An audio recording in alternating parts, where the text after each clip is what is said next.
We saw some reports that Ross Atkins went down to AAA Buffalo and spoke to Joey Votto and described that the call-up might not be in the cards, and then it kind of came, and abruptly we saw an Instagram video, and that was it for Joey Votto. So yes guy, no guy, the Blue Jays should have handled Joey Votto's situation in a different way. I was more inclined to say yes guy on this yesterday. Now, after thinking about it, Doogie, I'm going to say no guy, and I'll tell you why. I think it's very important for the Cincinnati Reds and their fans that Joey Votto was a Cincinnati Red and only a Red. He didn't play for any other organization, no other franchises. That means a lot. Like, not everyone gets the opportunity to do that. And to give the Blue Jays some credit, among the many things that they fumbled this year, I don't think this is one of them. They brought him into spring training. They gave him opportunities in the minors. And at the end of the day, it just wasn't going to work here. They've managed to preserve the legacy of Joey Votto as a Cincinnati Red. So I'm going to give you a no guy, Doogie. Yeah, no guy. Listen, how do you manage a guy that isn't playing very well and you just kind of sit at the end of the bench? It's unfair to the other players to have to. It's an awkward situation, and it's awkward for him. So Joey wasn't playing at the level they thought to contribute. So no. And quite honestly, like, as a franchise, they don't know him anything. Right, this isn't like John Tavares in 5 years. Who's been in the Maple Leaf. Votto was not a Blue Jay, so no guy. Okay, I'm going to say yes, guy, just because of the reasons. I'm going to take both your answers and take parts of them. I'm going to do a live edit here. Okay.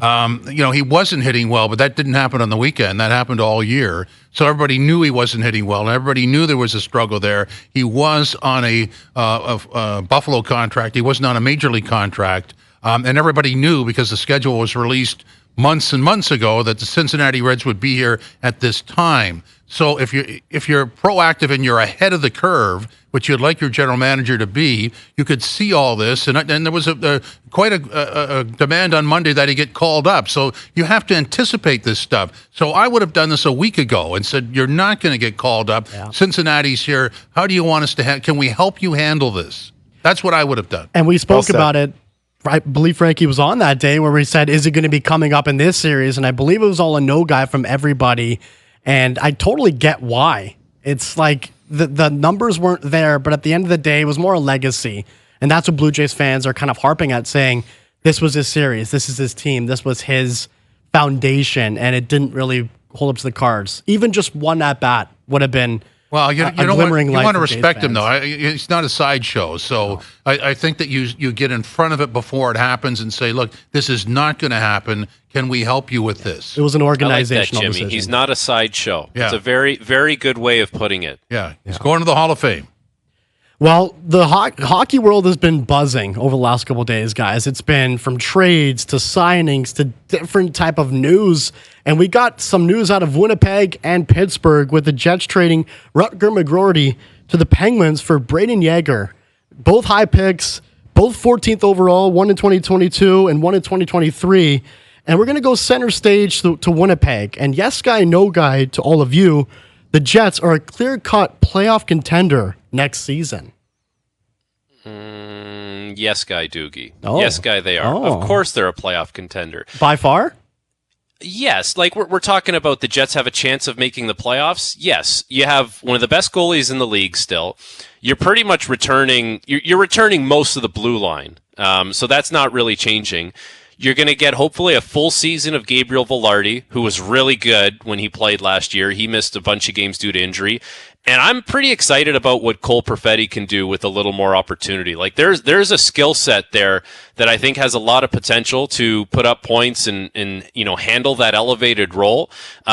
They lost a lot during free agency, but they didn't lose enough that's going to take them out of playoff contention. So yes, guy, the Jets are playoff contenders, absolutely. Yes, guy, but I don't think they'll finish as high as before. You look at some of the additions between Nashville, St. Louis a little bit. I think Arizona will be a harder out, so those will be harder points to get within your own division. Maybe Chicago's a harder out. So again, they're going to eat some of those points up. So I don't know that they're a lock for the playoffs, but for the reasons that Franklin just went through, they're going to be contending for it for sure. Yeah, Doogie, just a quick note there, Jimmy. Doogie, you should say the Winnipeg Jets are a lock for the playoffs. That makes the question more difficult than the contender component. See what I'm saying That's there? true. That's exactly where I was That is going. I true. mean, playoff contender. I mean, But Buffalo's there's a little bit of playoff a contender. There's some differences, though. I think that they're in the playoffs quite easily, and we'll see where they go. More of an offensive? Is that because of how stacked their offense is? I their got to be defense? honest. I don't know why the goaltending goes south in the playoffs. I don't get that. I'm lost. Help me out. In Winnipeg, Jimmy? Yeah. Why Well, is I think that? the team in front of him didn't play very well in that series. And you know what's crazy? The last 2 years, they win the first game of the series against Vegas, did they not? Last year, they win the first game of the series against Colorado, and then the team completely crumbles. And I don't know. Hellebuck is one of the best goalies in the league. Yeah, he can steal you a game, but you have to kind of keep it within reach for him to do that. Like he's not a miracle worker. No, and Frankie, I just wanted to allude to your point there. Kevin Cheveldayoff, in his media availability today, spoke highly of Cole Perfetti and wants to get a deal done around those terms and around those players because he's huge for that franchise. He really is. It's just a matter of what the number and the cost will be for him. So we'll see what comes about it. Go ahead, sir. You have another one? Yes, we do. Kyle Dubis. We're going to go to the other side of this trade, and a lot of people have been talking about Kyle Dubis, what he's done throughout the offseason. Some believe that it's been pretty solid with some additions, McGroarty, Kevin Hayes, they got Cody Glass from Nashville, and some think that it's been not the best in some ways. So yes guy, no guy, for all of you, Kyle Dubis has had a quietly good summer for the Pittsburgh Penguins this offseason. So you're saying it's the Cody Glass, it's the McGroarty, and the Kevin Hayes. Like Kevin Hayes doesn't really excite me very much for that team. I'm gonna say no guy, Doogie. Like I wasn't overly excited about the moves that the Penguins made, and getting McGroarty certainly helps. And Cody Glass is going to be on his third team now. He's a young player. Like there might be something there. But you're in this mode in Pittsburgh where you have to throw everything at the wall and see what sticks. Like it is a little bit of a last dance. You don't know how long you're going to have Sid in his prime and Gino and Letang, and I just don't know there was enough thrown at the wall here with everything that's kind of looming for the Pens here as they kind of turn over the roster. No guy. Speed. I'm concerned about their overall team speed. They're aging stars. They're fantastic players, but at this point in their career, they're probably not known for their speed. And some of the players they brought in, even Lars Eller at any point was a super fast player. Now at this point, if he's playing maybe side Hayes or speed, that is my concern for this lineup. That's true. I'm going to say no guy just because at this point of August, I would have liked Sidney Crosby to be re-signed or extended. And that's kind of a big mark, isn't it? It is. Yeah. It is. I'm not sure it was expected this offseason, or maybe it was in some fans' Get mind. ahead. There's another situation. Get ahead of it. Yeah. There has been conversations from what you can see about that team. You know that probably Sidney Crosby wants to be there for the rest of his career. Well, yeah, but put everybody at ease. Get it done. That's true. I do have to cook up some Strud muffins for this last one because it's getting a little hot at Edmonton and Vancouver right now. And Struddy, I want you to answer this first. And we know what happened with the offer sheets, losing Holloway, losing Broberg, and what that means for the team. And I wanted to get the vibe check throughout Edmonton. We know what it was from a Toronto angle, but in Edmonton, I wanted to know what you think. Yes guy, no guy, the Canucks will compete for the Pacific Division with the Oilers this year. So the Canucks will finish higher than the Oilers this season. I'll go no guy. Couple, and this sounds very biased. I understand that. Number one, Thatcher Demko. Where is that all at? Where is his? Is he going to be healthy? Is he not going to be healthy? That is a major concern. Sheelos was good in the playoffs, but Thatcher Demko is your guy. The second is the D. I don't think the D is as strong as they had last year. Now, the addition of Jake DeBrusk, I think that's brilliant. I can't wait to see he and Pettersson playing together. I think Jake has played with elite players before, and he'll understand how to mesh perfectly with Pettersson. So I think that's a brilliant move and even a good cap hit for Vancouver. I think he'll majorly surprise players on that team and the fans of how much he's going to score. But I know it's a no guy because of the Demko and D. Yeah, it's a no guy for me too, Doogie, and I think the Canucks are going to have a good season. I like what they did up front. Like they added some scoring on the wings. DeBrusk, like Struddy said, Danton Heinen, like they've kind of addressed some things there. Their blue line is still big. Like there's some big bodies there. It's not the same blue line that it was. Yeah. But Edmonton are Stanley Cup favorites for a reason. Like there's a lot of scoring on that roster. You're still going to have to compete with regular season versions of McDavid and Draisaitl and Hyman and Nugent Hopkins, and those guys they're poised and ready to win. And as much as Vancouver's a good team, they don't have that level of skill to compete to take the division again this year. The only way that happens is if Edmonton wants to start 2-11 again. Yeah, I'm going to make it unanimous. No guy. And just because in the goaltending department a year ago in Edmonton, it was all up in the air. Now it's pretty well defined. And in Vancouver, it's a bit of a question mark. So just on that alone, that's a no guy. That's scary out there in It Vancouver, is. though, if you're talking about Demko and him, potentially being hurt already. Like that's your horse. That's your guy. He needs to be playing in the playoffs. Like they can't get to the playoffs, and then all of a sudden it's like Shelovs has to go in, or if they sign Kevin Lankinen, like this is the guy that's going in. It has to be Demko. That guy is such a difference maker. There's a few goalies in the league that can steal a game or maybe steal a series like that guy can. And what I will add to this is that both teams are kind of going through some injury concern red flags. We know what's going on with Thatcher Demko in Vancouver, but Evander Kane has been under the topic in Edmonton as well. I know GM Stan Bowman was asked about Evander Kane's injury status and how he's feeling, and he literally said that's going to be between Evander and the doctors. So that's also another concern entering the season, saying if you don't have him, you have to work around it.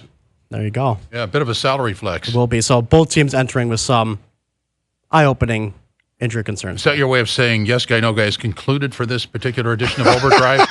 Yes, guy. Okay, there Good we job, go. Doogie. Well Good done. job, Well Doogie. done. Well done. Can you tell Struddy, just before we go to Yeah. break, can you tell Struddy how many different colognes you're wearing today? There's two. I sent it in our little group chat. There's two colognes going today. Yeah. And Struddy, it's not why? Turquoise Noir. It's He not. mixes colognes. It's not Struddy. He the wears noir. like 3 at a time. He's like a chemist. Why would you do that? Why do you mix colognes? It's just And why do you wear cologne to work? always. Whenever I leave the house, you have to wear a cologne. Have to. Is Is that strong? not normal Like, to wear cologne at work? No, It's very no strong. Guy, It's no abnormal. guy. Is that not normal? No guy. Okay. No it's guy. abnormal. Why? Are you fishing there? Like there's no sense, right? Guy. No, you just got to smell good for yourself. Okay, guy. Let's your move on. Yeah, well done, Struddy. Well done. That sums it right up. We'll continue on Overdrive and TSN 4, TSN 1050, streaming online, and the iHeartRadio app. Oh, yes, guy. Welcome back to Overdrive. Jim Tatti and Frankie C in his spot and Struddy in his man cave. And as we welcome everybody back into the broadcast, just a breaking news situation. Going to read the headline off the Toronto Star and CTV News. The federal government orders an end to the rail shutdown since dispute to binding arbitration. So that should ease what would have been a tense situation. This is not tense. This is Bobby Lou with the Stanley Cup, and he's got gnocchi poutine. That's what he's eating out of the Stanley Cup. That's just weird, isn't it? I cannot say that I'm familiar with gnocchi poutine. No. Usually those things are very different and very separate, but Yes. I guess it is the best of both worlds for him being an Italian from Quebec, Montreal, to just combine it. But I'm sure it tasted good. Anything would taste good out of the Stanley Cup, wouldn't it? Ooh, Bobby Lou's got to be careful. That is a lot of calories, right? He's plugging a lot of holes with That's a that. yes guy, yeah. He's not hitting the beach in Florida after having that dinner. No, you're probably going straight to the toilet after No, that. either that or that's an hour on the couch in my books. Just looking at it, it's 1,000 calories on the old into the old system. But there was a look Yeah. of anticipation on the people around. I mean, they seemed to have their taste buds set for something there. Did you I win think one, Struddy? A cup? Did you- No. Yeah. No. I was. Did you ever think about what you would want to eat out of the Yeah, cup if you won one? I've been asked it. I think I'd prefer to drink out of it, and not that I'm like going crazy, pounding a lot at time. I guess I would if I would have won it, but Yeah. eating out of it, I don't know. I mean, I know some people eat cereal. That'd probably be my thing. I'm a pretty big oatmealer. In the morning, a little brown sugar, and maybe a splash of cinnamon, just to give a little bit of soul. So that'd probably be it. It just seems cool to have your breakfast out of it, more than what Bobby Lou is putting his 50,000 calories pot in there. Well, I think I would be going pasta with like a tomato sauce, heavy on the cheese, maybe some chili Sure. flakes. Like I kind of have to. Like you're Italian, You have to Pepper. eat pasta out of the cup. You probably have a huge pepper shaker at your house, eh? You like it to pepper? You like it to pepper? That's probably... Dude, I'll tell you what, like, if there's pasta made in my house, like, automatic on the table has to be the cheese, the chili flakes, the hot oil. Like, there's no pasta here without that happening. Is it Guaranteed. pre-grated? Do you pre-grate the cheese or do you grate it on the table? No, you grate it on the table. Yeah. Classy. Yeah, yeah. Freddie's oatmeal mix sounds like Doogie's cologne mix. Oh, jeez, don't put me to the same lot. It's not offending anyone else, right? Not like that smell is coming off him. What a shot that was. Yeah. Nobody's ever fondued out of the cup, have they?